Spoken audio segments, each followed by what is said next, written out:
દોસ્તો મારી ગુજ્જુની મોજ ચેનલમાં આપનું સ્વાગત છે। આજના વિડીયોમાં આપણે ધમાકેદાર વાત કરવા જઈ રહ્યા છે કે શું રાકેશભાઈ બધાથી રિસાઈ ગયા હતા એટલા માટે તેઓ રિસાઈની રમેલમાં નતા ગયા। બધા જ લોકો રમેલમાં ગયા, શિલ્પા ભાભી પણ ગયા, પરંતુ રાકેશભાઈ કેમ ના ગયા? શું તેમના માટે કપડાં નહોતા લાવ્યા એટલા માટે તેઓ નતા ગયા કે કોઈ બીજું કારણ હતું? દોસ્તો આજે એ વાતનો ખુલાસો થયો। રાકેશભાઈએ બધાની વચ્ચે એ વાતનો કઈ રીતે ખુલાસો કર્યો અને તેમને શું કારણ જણાવ્યું દોસ્તો। અને જુઓ તો ખરા કે ઘરે બધા લોકો ગુસ્સે થશે કે કેમ, કારણ કે રણજીતભાઈ અને સંજયભાઈ તો બહુ મોડા ઘરે ગયા હતા। તો દોસ્તો ફાઇનલી કારણ શું હતું એ બધું જ જાણવા મળશે તમને મારા આ વિડીયોમાં। મારી ચેનલ બનાવવા હોય તો ચેનલને ફટાફટ લાઈક, શેર એન્ડ સબસ્ક્રાઇબ કરી દો।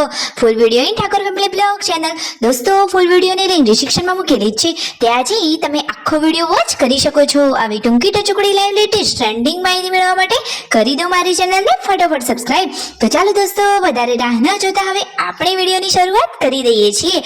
તમે વિડીયોમાં લાઈવ જોઈ રહ્યા છો કે રણજીતભાઈ અને સંજયભાઈ રોકાયા હતા તખાભાઈના ઘરે, તો હવે ત્યાંથી ઘરે જવા માટે તેઓ નીકળી રહ્યા છે। અને ઘરે જતા પહેલા તો ઘણું બધું મોડું થઈ ગયું હતું, કારણ કે હતો આખી રાતનો ઉજાગરો, તો આરામ કરતા કરતા મોડું થઈ ગયું। તખાભાઈ તો એકદમ મોજ મસ્તી વાળા છે અને ઘરે આવતી વખતે વચ્ચેથી લઈ લીધા છે સરસ મજાના ફ્રૂટ તો શરીર માટે એકદમ હેલ્ધી હોય છે।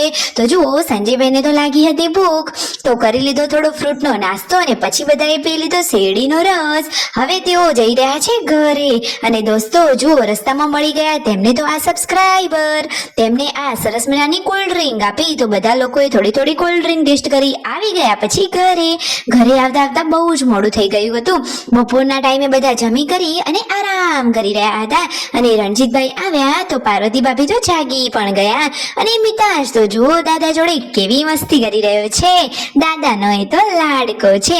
અને સાંજે બધા લોકો ચા નાસ્તો કરી ખેતરમાં ગયા, પૂનમ ભાભી અને તેમના મમ્મી ઘરે છે।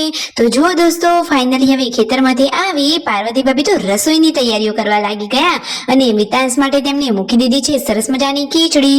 અને ખીચડીમાં તેઓ શું નાખી રહ્યા છે તમને ખબર છે? અરે એના માટે એકદમ હેલ્ધી એવી બદામ નાખી રહ્યા છે। છીણી વડે તેને સરસ મજાની ઝીણી ઝીણી છીણીને પછી તેઓ બદામ નાખી રહ્યા છે। પૂનમ ભાભી તો થોડોક નાસ્તો કરવા માટે બેસી ગયા અને પછી સાંજના જમવાની તૈયારીઓ ચાલુ। દોસ્તો જુઓ રાકેશભાઈ તો બધા જોડે આજે ખાસ બોલતા નથી, કઈ વાતથી રિસાયા છે, કઈ વાતનું એમને ખોટું લાગ્યું છે, રમેલમાં ના જવાનું સાચું કારણ શું હતું તેમને જણાવ્યું કે નહીં? જુઓ રણજીતભાઈ તો તેમના લાડકા મિતાંશને વહાલ કરી રહ્યા છે।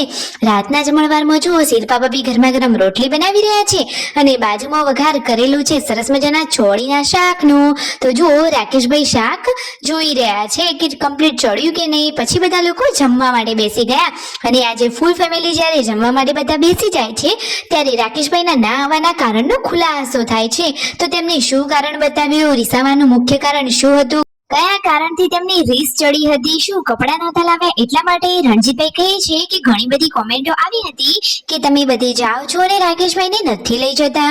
તો રાકેશભાઈએ શું કારણ જણાવ્યું તમને ખબર છે? જુઓ રણજીતભાઈ કહે છે કે અમે અમારા કપડાં લાવ્યા અને રાકેશભાઈ માટે ના લાવ્યા એટલે કદાચ એમને રીસ ચડી છે। શિલ્પા ભાભી કહે છે કે મને પણ ખબર નથી કે તેઓ કઈ વાતથી રીસાયા છે, શા કારણે તેઓ રમેલમાં ના આવ્યા એ તો કોઈને જણાવતા જ નથી।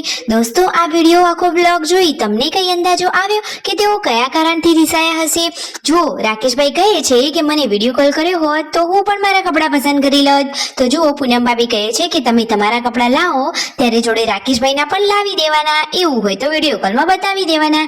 અરે દોસ્તો બાકી આ ત્રણ ભાઈઓનો તો સાથ હંમેશા છે। તો ફાઇનલી રાકેશભાઈએ કારણ જણાવ્યું કે મારે તો પહેલેથી જ આવવાની ઈચ્છા નહોતી એટલે નતા આવ્યા। વાત સાચી લાગી હોય તો કરી દો ફટાફટ સબસ્ક્રાઇબ।